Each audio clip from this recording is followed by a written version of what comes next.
শুরু করার আগে একটা কথা বলবো, বাংলায় শোনো, বাংলা বলো, বাংলা ভাষাকে ভালোবাসো। হ্যাঁ, তোমরা যারা যারা ভিডিওতে চলে এসছো, যদি ভিডিওটা ভালো লাগে অবশ্যই লাইক করো এবং কমেন্ট করো। এবং এই ভিডিওটা করার আগে শুরু করার আগে একটাই কথা বলবো যে অন্তত এই ভিডিও থেকে আমি 10খানা সাবস্ক্রাইবার চাই। তোমরা সেটা পূরণ করে দেবে আমি জানি। তো বেশি কথা না বলে শুরু করবো আজকে ভিডিওটা।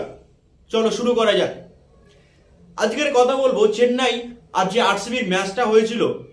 হ্যাঁ, তোমরা অবশ্যই দেখেছো টাইটেল এবং থাম্বনেলটা দেখে বুঝতে পেরেছো যে একটা 6 মারার জন্য কি চেন্নাই হেরে গেল।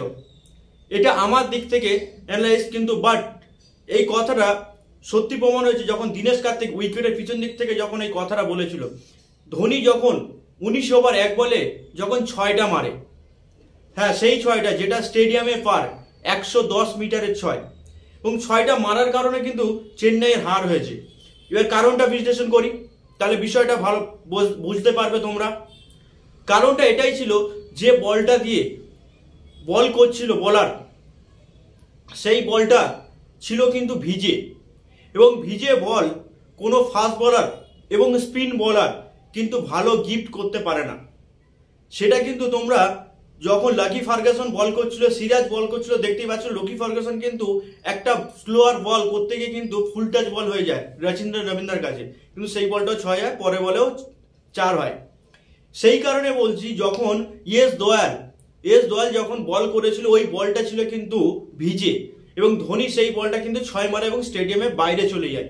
কিন্তু টাইম চলে যাওয়ার পরে কিন্তু ওই বলটা রিটার্ন ফিরে আসে না, যার কারণে ওই ইনিংস খেলা বল কিন্তু দ্বিতীয় বল আসে।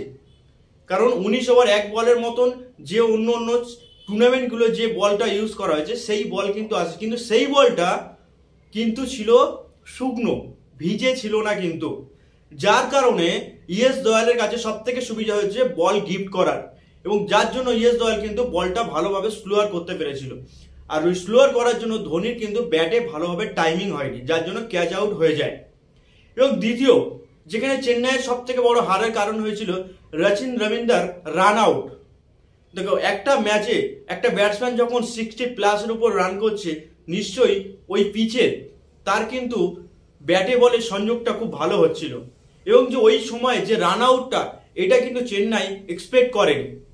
ওই রান আউটটার কারণে কিন্তু চেন্নাইয়ের একটা মূল্যবান উইকেট যেরকম চলে গেল, এবং একজন সেটিং প্লেয়ার যে মিনিমাম 10 ওভার খেলছে সে পিচ সম্পর্কে কিন্তু ভালোভাবে জেনে গেছে, যার জন্য ওই আউটটা হওয়ার জন্য কিন্তু পরে যে ব্যাটিংগুলো এসছে সেভাবে কিন্তু ভালোভাবে ব্যাট করতে পারেনি। কারণ শিবম দুবেকে দেখেছো 11 রান 15 বলে, ওই ম্যাচে ওই জায়গায় শিবম দুবের কাছ থেকে ওরকম পারফরমেন্স আমরা আশা করিনি। আর এর আগেও আমি ভিডিওতে বলেছি শিবম দুবে যখন ইন্টারন্যাশনাল T20 বিশ্বকাপে চান্স পেয়েছে তারপর থেকে কিন্তু ওর ফর্ম কিন্তু ফ্লপ হওয়া শুরু করে দিয়েছে।